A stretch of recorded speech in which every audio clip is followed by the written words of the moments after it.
स्वागत है बच्चों आपका फिर से एक नए लेक्चर में। आज हम लोग देखने वाले हैं वास्तविक संख्या के चैप्टर 1 के पार्ट 4 को, जिसमें कि हमारा एक क्वेश्चन रह गया था, 5वां क्वेश्चन, जिसे कि आज हम लोग अच्छे से करने वाले हैं। आइए हम लोग क्वेश्चन को सबसे पहले समझते हैं। क्वेश्चन है हमारा, यूक्लिड विभाजन प्रमेयिका का प्रयोग करके दर्शाइए कि किसी धनात्मक पूर्णांक का घन किस रूप का होता है। 9m+1 9m+8, तो इस तरह के रूप का होता है। आइए बच्चों हम लोग करके देखते हैं। सबसे पहले इसमें जो है हम लोग क्या लिखेंगे कि कह रहा है यूक्लिड विभाजन प्रमेयिका का प्रयोग करके। तो यूक्लिड विभाजन में क्या हम लोग पढ़े थे? यूक्लिड विभाजन, तो यूक्लिड विभाजन में हम लोग क्या पढ़े थे?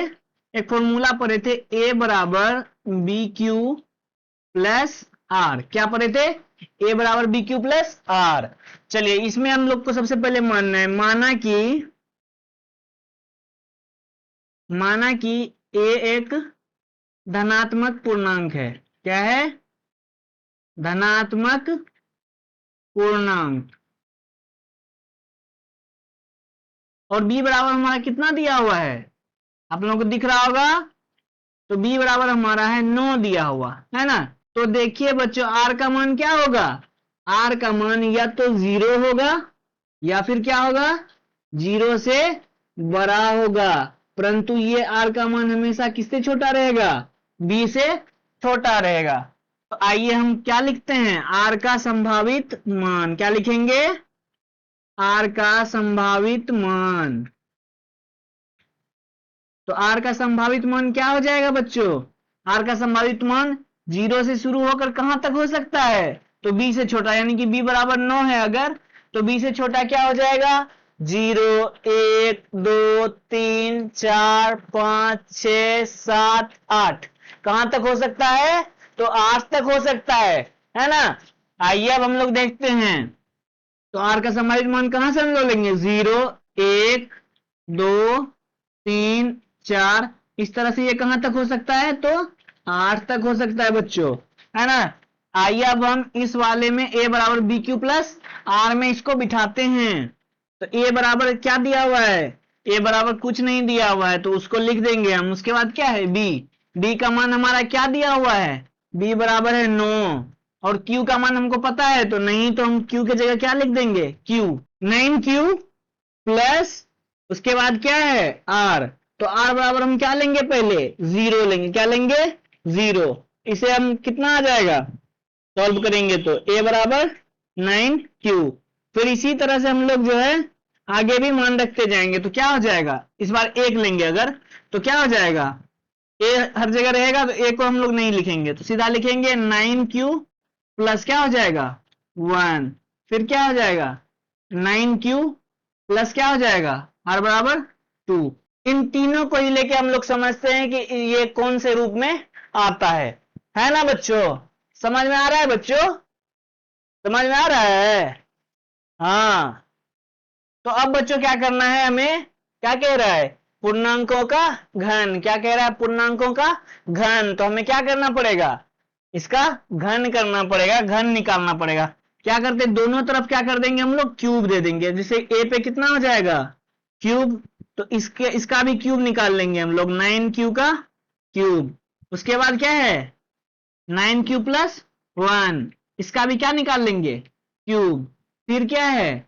9q प्लस 2, हम लोग क्या करेंगे? इसका भी क्यूब निकाल लेंगे बच्चों। अब हमको लग गया है बच्चों प्यास, तो पानी को ला देगा बच्चों, गला सूख रहा है। तो क्या हो जाएगा? तो यहां हो जाएगा a क्यूब बराबर 9 क्यूब का घन अगर हम करेंगे तो 9 नमा 81, 81 नमा 729, और उसके बाद क्या हो जाएगा? q का क्यूब हो जाएगा। क्या हो जाएगा? q का क्यूब। फिर नेक्स्ट हमारा क्या हो जाएगा? a प्लस बी का होल क्यूब वाले फॉर्मूला पे इसको बिठा देंगे, तो क्या हो जाएगा? a क्यूब, यानी कि 9 नमा 81 नमा 729, क्या आ जाएगा? 729 क्यूब प्लस क्या होता है? 3a² भी, तो 3a² यानी कि 9 नमा 81 क्यूब, 81 क्यूब स्क्वायर। अब प्लस क्या हो जाएगा? इंटू क्या हो जाएगा? b, तो b की जगह क्या है? 1, और उसके बाद क्या हो जाएगा? 3ab², तो 3 ए क्या है 9q और b का स्क्वायर यानी कि 1 का स्क्वायर क्या आ जाएगा, 1 ही आ जाएगा। और उसके बाद क्या हो जाएगा प्लस b का होल क्यूब यानी कि 1 का क्यूब। लिख दिया हमने बच्चों। अब नेक्स्ट क्या है हमारा, नेक्स्ट है हमारा 9q का होल क्यूब, तो इसका भी वही आ जाएगा 729q क्यूब प्लस क्या हो जाएगा 3a स्क्वायर भी, तो 3a स्क्वायर मतलब 9 नमा 81q स्क्वायर और इंटू क्या हो जाएगा b क्या है 2 प्लस उसके बाद क्या है 3a स्क्वायर भी कर दिए। अब क्या होगा 3ab स्क्वायर, क्या होगा 3ab स्क्वायर। तो a की जगह क्या है 9q और b का स्क्वायर यानी कि 2 का स्क्वायर कितना हो जाएगा 4 प्लस b का होल क्यूब यानी कि 2 का होल क्यूब कितना हो जाएगा, इस तरह से हम लोग लिख देंगे। अब आइए बच्चे इसे सॉल्व करते हैं। तो क्या हो जाएगा 729 क्यू क्यूब, या इधर कितना आ जाएगा 729 क्यू क्यूब प्लस इन सबको क्या कर देंगे हम लोग गुना कर देंगे, तो कितना आ जाएगा 245 क्यू स्क्वायर प्लस यहां कितना आ जाएगा, तो 9 तिया 27 क्यू प्लस 1 का क्यूब कितना आ जाएगा 1, या अब इधर हम लोग करके देखते हैं। तो 729 क्यू क्यूब प्लस यहां कितना हो जाएगा, तो 81 तिया 243 और 243 दूना कितना होता है, तो 243 दूना कितना हो जाएगा 2 तिया 6 2 चौके 8 2 दूना 4, तो कितना हो जाएगा 486 क्यू स्क्वायर प्लस फिर इधर करेंगे हम लोग, तो 9 तिया 27 27 चौके कितना होता है बच्चों, 27 चौके हो जाएगा 4 सत्ते 28 4 दूना 8 2 10 कितना हो जाएगा, तो 108 क्यू हो जाएगा। अब प्लस 2 का क्यूब कितना हो जाएगा 2 दूना 4 दूना 8 कितना हो जाएगा, तो 8 हो जाएगा। तो इस तरह से हमारा 8 आ गया।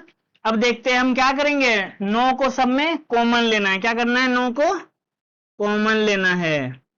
मार्कर भी ठीक से काम नहीं कर रहा है, समस्या हो गया भाई। तो ए क्यूब बराबर क्या हो जाएगा, तो यहाँ 9 हम क्या करेंगे कॉमन ले लेंगे। तो 9 अगर हम कॉमन ले लिए तो यहाँ कितना बच गया, इधर यहाँ बच जाएगा 81 क्यूब और फिर दूसरा लेंगे, यहां भी हम लोग क्या करेंगे 9 को कॉमन लेंगे तो कितना आ जाएगा, तो यहां भी आ जाएगा 81 क्यूब प्लस इसमें लेंगे कॉमन, तो 9 दूना 18 और 9 सते 63 तो कितना आ जाएगा 27 क्यू स्क्वायर प्लस यहाँ कितना बच जाएगा 3 क्यू और फिर ये 1 कहां चला जाएगा ब्रैकेट के बाहर। फिर उसके बाद क्या है बच्चों, फिर यहाँ हम लोग 9 को क्या करेंगे कॉमन ले लेंगे, तो यहाँ कितना बचेगा 81 क्यू क्यूब प्लस फिर 9 से इसको डिवाइड करिए, 9 5 45 3 6 और 9 चौके 36 तो 54 क्यू स्क्वायर प्लस फिर 9 से इसको करिए डिवाइड, कितना आएगा 9 एकम 9 और 9 दूना 18 तो 12 क्यू और फिर ये प्लस 8 कहां चला जाएगा ब्रैकेट के बाहर।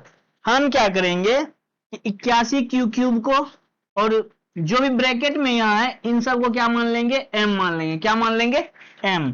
तो आइए बच्चों हम लोग करते हैं, क्या आ जाएगा यहाँ 9 इसको क्या माने m, फिर इसको भी हम लोग m मान चुके हैं तो क्या हो जाएगा 9m और फिर बाहर में क्या है +1, फिर इसको भी हम लोग m मान चुके हैं तो क्या हो जाएगा 9m और प्लस क्या है बाहर में 8।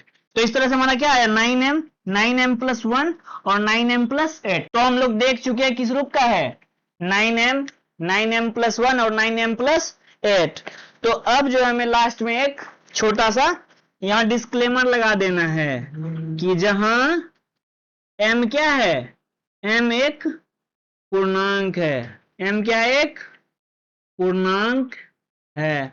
तो इस तरह से बच्चों हम लोगों ने समझा कि किसी धनात्मक पूर्णांक का घन निकालेंगे तो क्या होगा वो 9m + 1 और 9m + 8 के रूप का होता है। तो ठीक है बच्चों, ये क्वेश्चन थोड़ा लेंदी था इसलिए हम इसे एक ही पार्ट में डाल रहे। अब मिलते हैं फिर से किसी नेक्स्ट वीडियो में, तब तक के लिए बाय बाय, टेक केयर।